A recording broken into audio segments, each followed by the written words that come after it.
Iniciaremos con la lectura del libro La ansiedad, cómo superar el estrés, la crisis de pánico y las obsesiones del psiquiatra Enrique Rojas. Prólogo.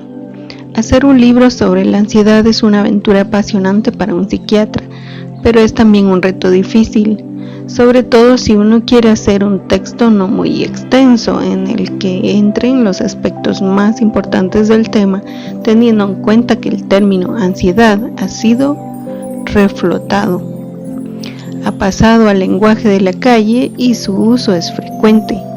A lo largo de estas páginas vamos a recorrer los lugares más relevantes en los que la ansiedad está presente.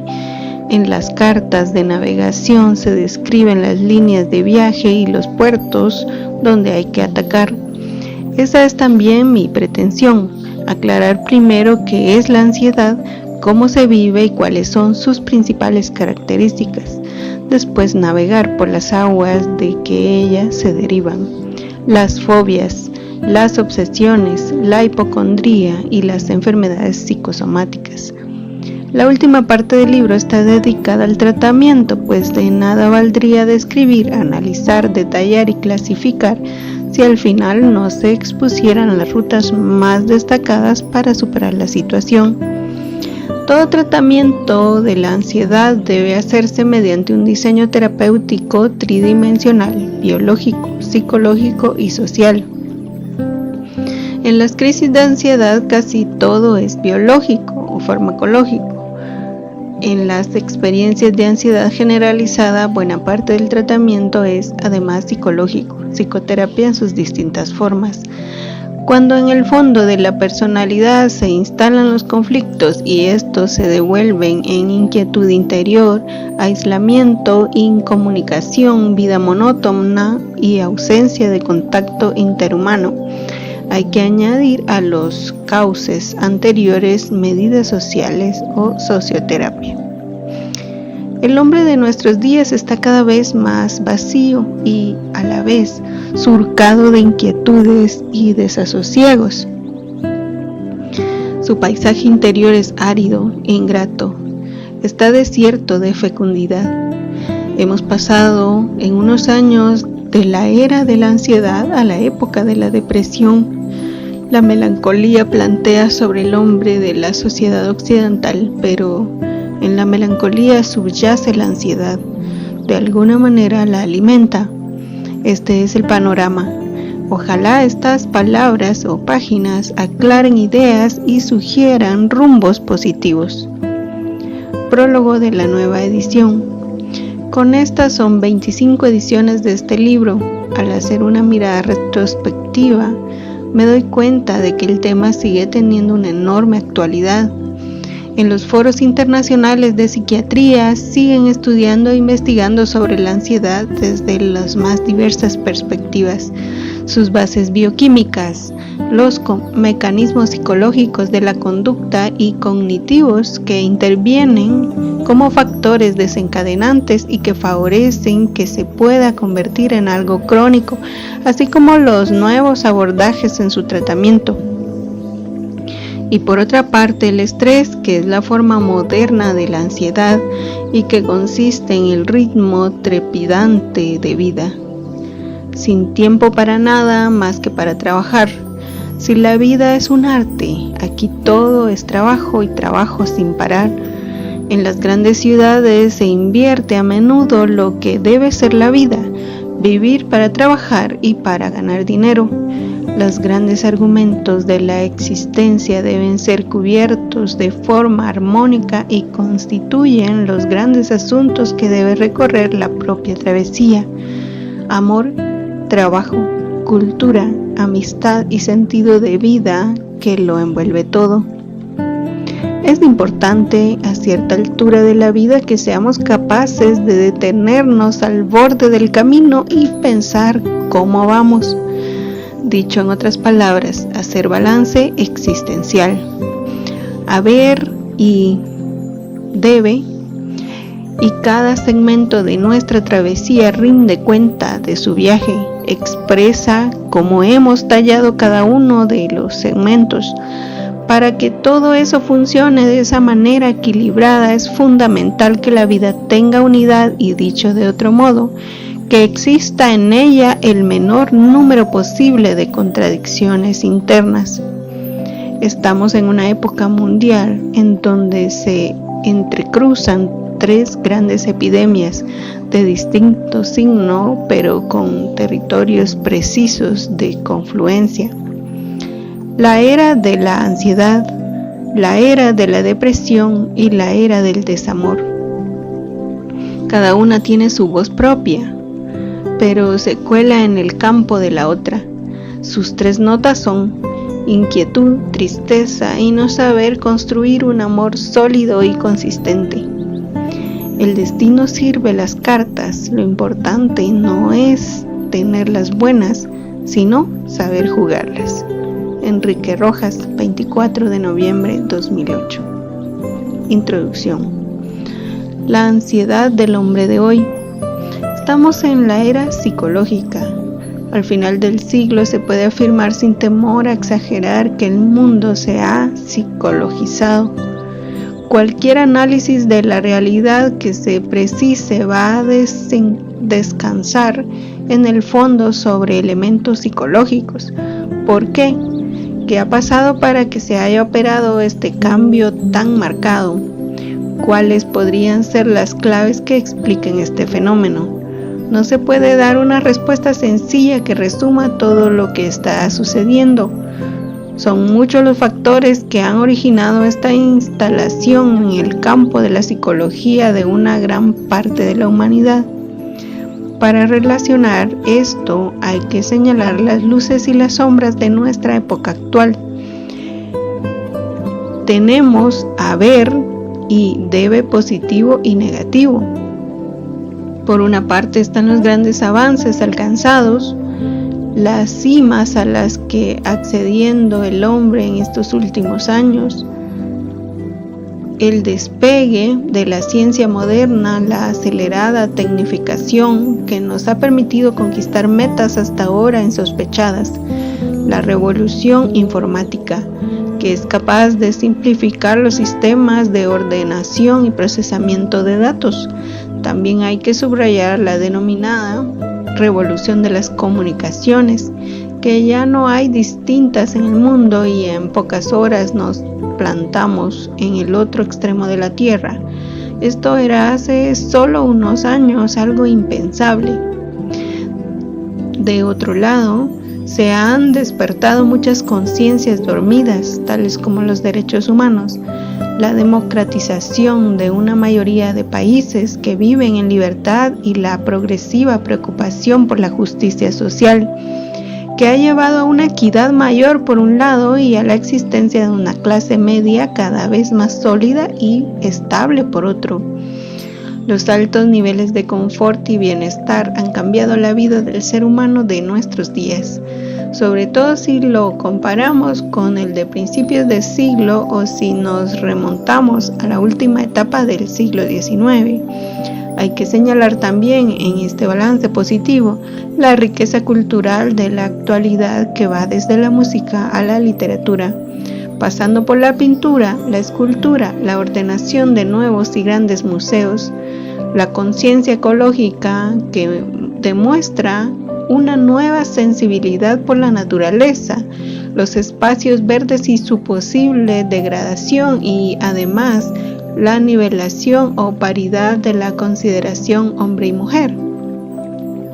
Se está superando el machismo tradicional y se avanza hacia un feminismo bien entendido, que respeta y valora la condición femenina y que reconoce que la mujer no puede estar discriminada en tareas intelectuales, políticas, artísticas, docentes, etc.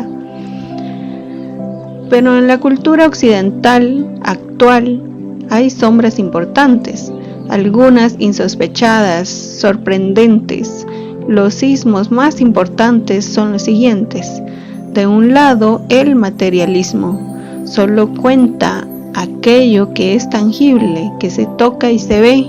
Es como el destino casi último de la sociedad de la abundancia. Junto a él se aliena el hedonismo, que pone como bandera fundamental el placer y el bienestar. Ambos nos dan una mezcla muy singular. Solo cuenta la posesión y el disfrute de unos bienes materiales y que por muy abundantes que sean, siempre terminan dejando insatisfecho el corazón humano. De ahí brotará una vivencia de la nada, que está muy cerca de lo que supone la experiencia de la ansiedad, materializando el ser humano en sus aspiraciones más profundas, terminará deslizándose hacia una nueva decadencia. Hay que subrayar también como puntos negativos la permisividad. No hay cotas ni lugares prohibidos. Hay que atreverse a todo, hay que probarlo todo, curiosear todos los rincones y recovecos de la intimidad humana. Hay que ir cada vez más lejos, llegar a lo inaudito y sorprendente, bordeando territorios antes velados, y ser así cada vez más audaces e innovadores. Es importante también el relativismo que ha ido llevando a un marcado subjetivismo. Todos los juicios son flotantes, todo depende de algo, como en una especie de cadena de conexiones, todo es relativo. Se produce así una absolutización de lo relativo. Además, el consumismo. Esta es una nueva forma de liberación. Estamos destinados a consumir objetos, cosas superfluas, información, revistas, viajes, relaciones. Se trata de tener cosas. La pasión por consumir. Hay en nuestro alrededor un exceso de reclamos, tirones, estímulos y decimos que sí a casi todos ellos. De aquí surge de nuevo un nuevo hombre, embotado, repleto de cosas, vacío interiormente. Va a ir siguiendo la ruta de la ansiedad que terminará en una forma especial de melancolía e indiferencia. Y salta otro dato en este inventario de factores: la deshumanización. Ha venido de la mano de la ciencia y de la técnica. El hombre tecnificado se desdibuja, pierde apoyo y consistencia y llega a posponer el valor del ser humano como tal. Nunca a lo largo de la historia nos habíamos preocupado tanto del hombre como ahora, y a la vez nunca había estado tan olvidado, tan cosificado, tan reducido a objeto. La sociedad actual vive en una permanente contradicción.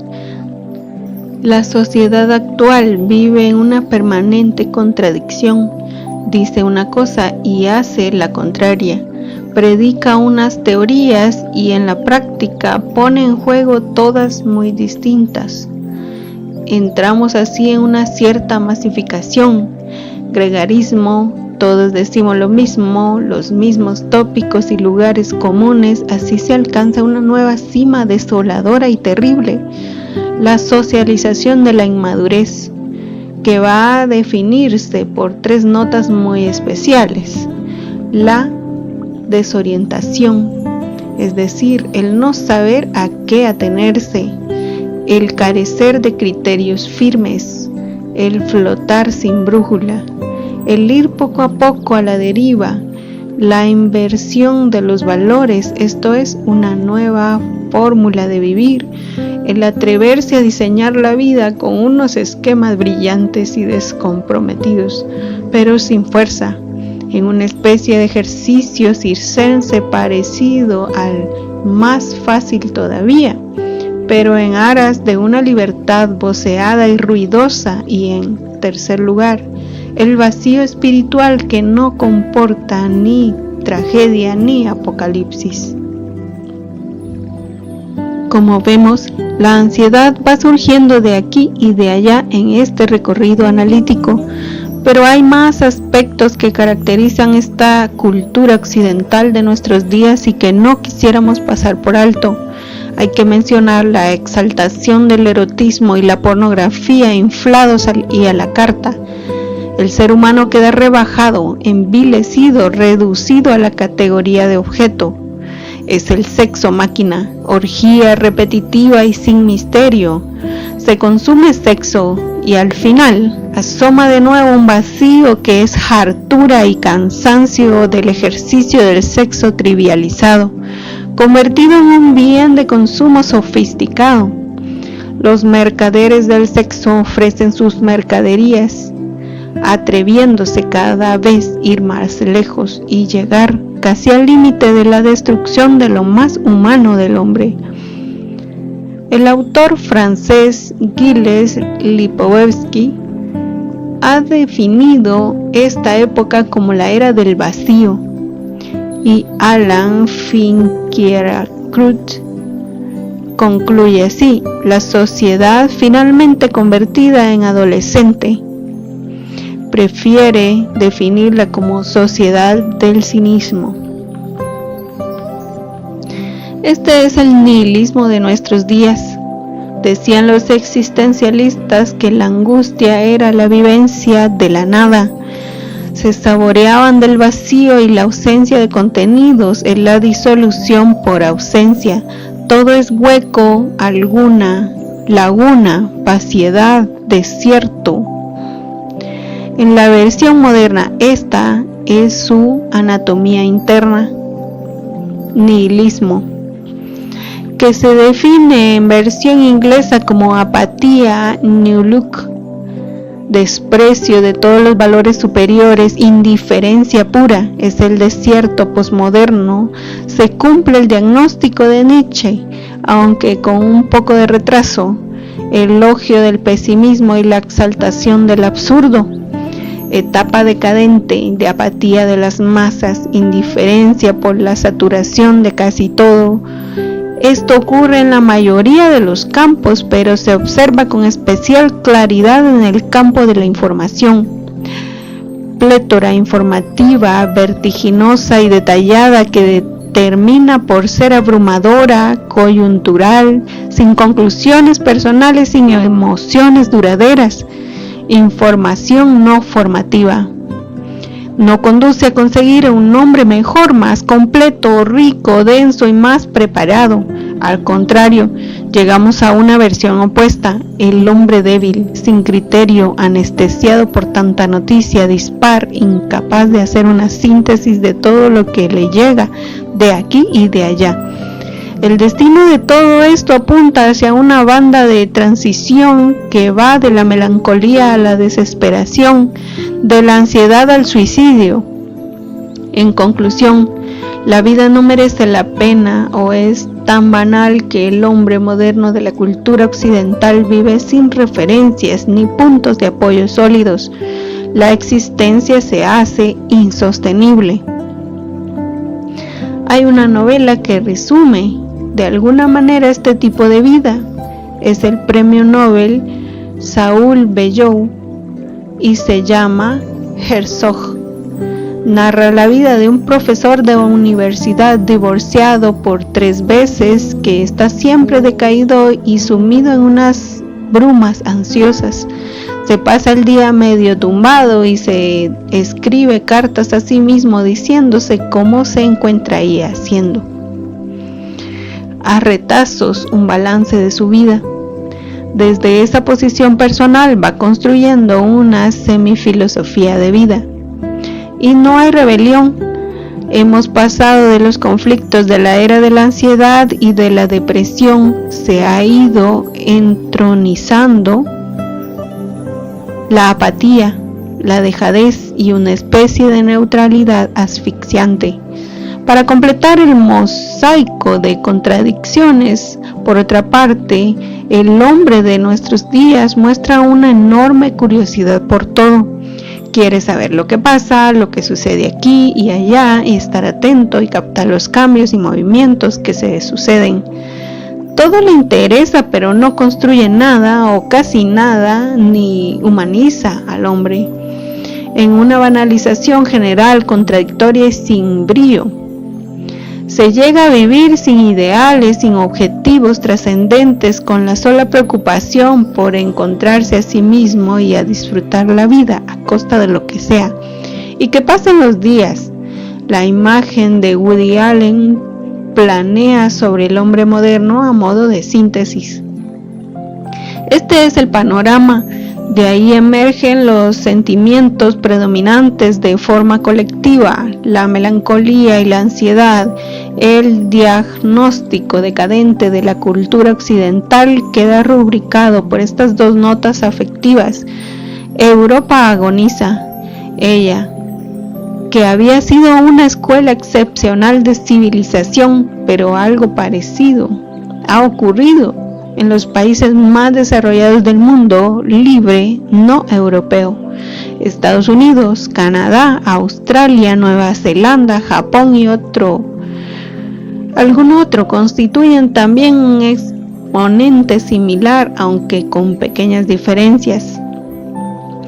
Nadie hubiera imaginado que el mito del progreso indefinido a través de la técnica que se inicia en el siglo XIX fuera a terminar en este estado de cosas.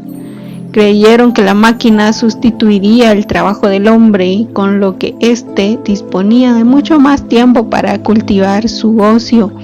Pero entendiendo en el sentido clásico, la posibilidad de dedicar más tiempo a aquellas actividades superiores, filosofía, dialéctica, ciencia, arte y cultura en su más amplio sentido. Pensaban que de este modo se desarrollaría mejor la personalidad. Sin embargo, los hechos han sido muy distintos y en buena medida la enorme influencia de la televisión, que todo la abarca y de la que solo son capaces de escapar las personas singulares. El hombre moderno no ha sabido sacarle partido a tantas ventajas como ha traído el progreso, o dicho de otro modo, las ventajas se han visto contrarrestadas por las desventajas y el resultado está allí. La ansiedad es un termómetro que nos da la imagen del hombre de este final del siglo. Ya Spengler habló de la decadencia de Occidente. Europa y América han creado en más de 2000 años un repertorio de ideas, pensamientos, arte y cultura en general realmente ingente. Una civilización en definitiva, rica, frondosa, estimulante, generosa, creativa, apasionante. La tentación hoy es la suspensión de esa fuerza y la caída de una crisis giratoria que la deje aletargada durante una o varias décadas. Occidente ha apostado siempre a la carta de la razón. Parece que hoy ha entrado en una especie de enajenación, de pérdida de sentido colectivo. En una palabra, va a la deriva sin rumbo, distraída y engolosinada por todo lo que suena, pero que va a ser moneda suelta, sin peso y sin firmeza. El hombre está cada vez más lejos de sí mismo, traído, llevado y tiramizado por ese conjunto de novedades antes expuestas: materialismo, hedonismo, permisividad, relativismo, deshumanización, consumismo, masificación, erotización y pornografía, servicios a la carta, narcisismo y cultura del cuerpo, hasta llegar a esta decadencia singular en la que nos hallamos instalados: el nihilismo, la nada, el vacío, el desconcierto, la náusea, el suicidio. La ansiedad y el estrés no son patrimonio exclusivo de atareados ejecutivos, de los profesionales del volante, del trabajo en cadena, sino que en la actualidad afecta a una gran parte de la población, incluyendo, tal como se viene estudiando durante los últimos años, a las amas de casa, especialmente si además trabajan también fuera del hogar. El estrés parece envolver a la sociedad actual durante casi todas las actividades diarias. Hasta el ocio se va frecuentemente sometido a su influencia. No es raro ver personas agobiadas porque llegan tarde a una cena, al cine. Realmente estas situaciones se alejan demasiado de una buena elaboración del tiempo libre, que muchas veces no nos sirve ni para descansar, ni para desarrollar nuestra cultura, ni para conseguir una buena comunicación con las personas más próximas. La incomunicación actual es otra de las paradojas relacionadas con la ansiedad del hombre de hoy. En una era en la que se han desarrollado tan espectacularmente los medios de comunicación, la prensa, la radio, la televisión, el teléfono, etc., las personas se sienten más solas e incomunicadas que nunca. Estos medios de comunicación han ido sustituyendo, como en el caso del teléfono, la entrevista directa y relajada por una conversación obligada. Se atiende al teléfono en vez de concertar una entrevista, que en ningún caso tiene la riqueza comunicativa del diálogo cara a cara. En otras ocasiones esta nueva comunicación no es tal, sino que se limita a una mera recepción de información, como en el caso de la televisión. Información, por ser estandarizada, es alienante y a la que se acude sobre todo la facilidad y la comodidad con que podemos recibirla. A menudo este tipo de conversación durante las comidas por ver televisión, restando a su vez estímulos para desarrollar actividades más creativas y selectivas. La competitividad sustituye a la colaboración. Otra paradoja si tenemos en cuenta que vivimos en una época del trabajo en equipo, incrementando no solamente la ansiedad, sino la frustración. A veces se puede llegar a pensar que no hay que hacer las cosas bien, sino mejor que otros, lo que supone una orientación de la vida distinta y desfigurada que da lugar a una profunda insatisfacción que se añade a la ansiedad propia de una competitividad hipertrofiada. Por otro lado, la actual civilización del bienestar, que realmente ofrece al hombre la posibilidad de acceder a una serie de bienes de consumo, le influye negativamente a través de un acoso publicitario por el que puede sentirse mal si no alcanza a obtener todo lo que se le brinda.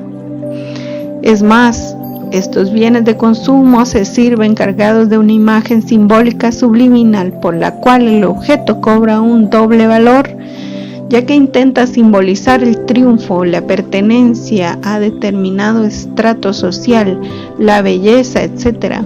Este culto a lo superficial y a lo material, a lo hedónico, en definitiva, empobrece espiritualmente a la persona y la incapacita para el sufrimiento.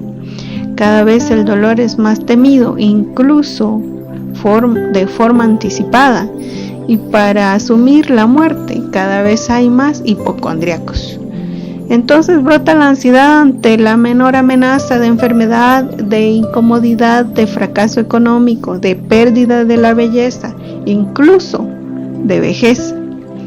Esta ansiedad es a menudo anticipada, es decir, surge antes de que realmente llegue el problema, ya que existe la sensación de incapacidad para superarlo, con lo que se teme que se produzca el propio desmoronamiento y la disolución del yo, que es el fundamento último de la ansiedad.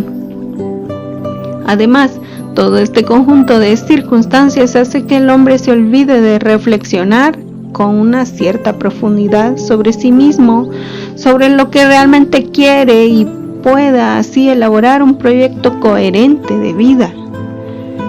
Envuelto en un ritmo trepidante y a veces poco productivo, el hombre de hoy se olvida de por qué hace lo que hace y actúa movido principalmente por las circunstancias que van saliendo a su paso. Así, lo urgente por urgente fuese más importante que lo realmente importante, como si su tiempo tuviese menos valor que las cosas, cuando su tiempo es realmente su propia vida, como si lo material y lo externo fuese más importante que lo espiritual y lo íntimo. El hombre actual no tiene tiempo de conocer a los demás ni de conocerse a sí mismo.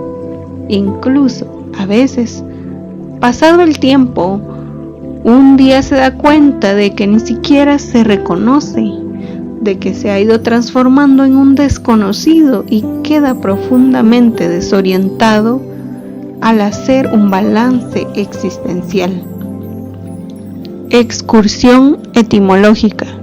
La palabra angustia proviene del latín angor, que etimológicamente hace referencia a una sensación de angostura, de estrechez, de estenosis. La raíz griega quiere decir estrangular. En uno u otro caso hay una referencia a la opresión. En gran parte de la literatura médica, angustia y ansiedad aparecen como términos sinónimos y en algunas lenguas, como la alemana, solo existe un vocablo que agrupa indistintivamente a las dos. Angus. En cambio, en francés existen dos conceptos, angoisse y anxiété. Lo mismo sucede en la lengua inglesa, anguish y anxiety. En castellano hablamos también de dos experiencias distintas, aunque con gran frecuencia los psiquiatras no hacemos uso de esas distinciones y empleamos una o la otra.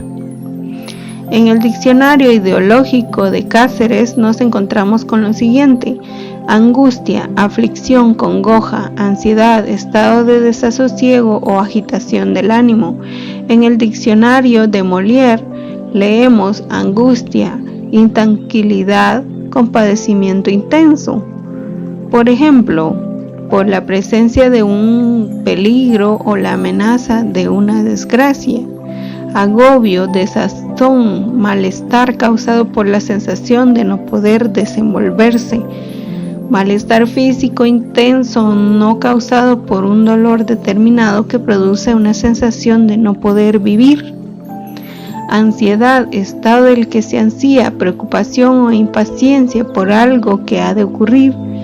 En el diccionario de Martín Alonso registramos estos: angustia, aflicción, congoja, mesticia, desconsuelo, tósigo, ahogo, agonía, agobio, amargura, ansía, consternación, tribulación, quebranto, tormento, cuita, sinsabor, pesadumbre, sufrimiento, melancolía, pasión de ánimo, añoranza, zozobra.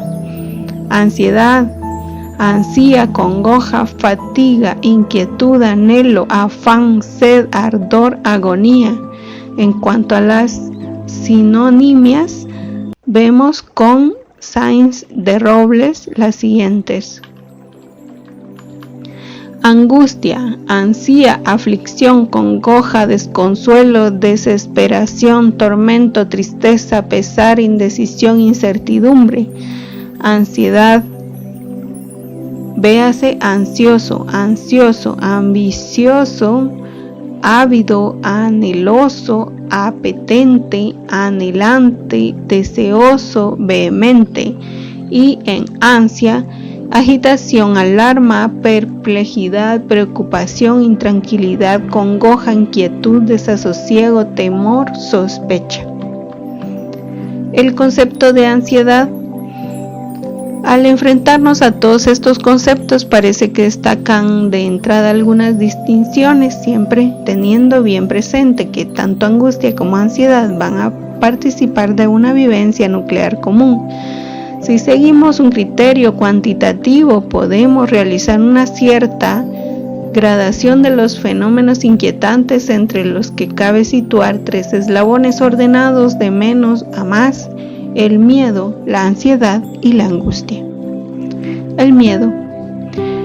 El miedo es un temor específico, concreto, determinado y objetivo ante algo que, de alguna manera, viene de fuera de nosotros y se nos aproxima, trayéndonos inquietud, desasosiego, alarma. Aquí la clave está en la percepción de un peligro real que amenaza en algún sentido. De esta situación arrancan una especie de medidas defensivas que tienen el fin de esquivar, evitar o superar esa intranquilidad. Esas medidas son racionales y dependen del tipo de peligro concreto. En cada caso, la estrategia que se fabrica es bien distinta, pero desproporcionada al hecho en sí. La ansiedad es una vivencia de temor ante algo difuso, vago, inconcreto, indefinido, que, a diferencia del miedo, tiene una referencia explícita. Comparte con el anterior la impresión interior de temor, de indefensión, de zozobra. Pero mientras el miedo, esto se produce por algo, en la angustia o ansiedad, se produce por nada. Se difuminan las referencias. De ahí que podemos decir, simplificando en exceso de conceptos, que el miedo es un temor con objeto, mientras que la ansiedad es un temor impreciso, carente de objeto exterior. A lo largo de estas páginas utilizaré solo la expresión ansiedad para hacer más sencillo el texto, pero debe entenderse que entre ellas está la ansiedad y la angustia. Existen diferencias tanto cualitativas como cuantitativas. Veamos y vamos a bucear en lo que vive el hombre en el curso de la ansiedad. Nos referiremos ahora a la versión más privada, más íntima, más subjetiva de la misma. Este temor indefinido se experimenta como anticipación de lo peor, es decir, el futuro cargado de malos presagios se precipita sobre el presente, provocando una anticipación temerosa llena de incertidumbre, y así como en el miedo se utilizan medidas racionales para escapar, ya que existe una referencia externa, en la ansiedad no se puede seguir este camino, ya que lo indefinido de su objeto pone esa nota etérea y desdibujada hacia la cual no puede uno dirigirse. Por eso la ansiedad está denominada por la perplejidad. Hay mucho en ella de sorpresa. Por otra parte, el impacto de la ansiedad va a provocar una distorsión de toda la psicología del sujeto, la cual podría quedar expresada como una alteración en el sentido etimológico de la palabra, la de sentirse traído y llevado y tiranizado por el otro, por ese temor extenso, confuso, farragoso. Se calcula que el porcentaje de la población que padece ansiedad oscila entre 10 y 20%, dependiendo de que se trate de la población urbana o rural. Por tanto, el ritmo de vida que ese tipo de sujeto pueda llevar. Si nos vamos a la consulta del médico general, podemos observar que aproximadamente el 30% de los enfermos que a ella asisten tiene ansiedad. No hay que olvidar que cuando la ansiedad es muy intensa y dura mucho tiempo, se producen manifestaciones físicas funcionales importantes que a la larga constituyen el entramado de la patología psicosomática.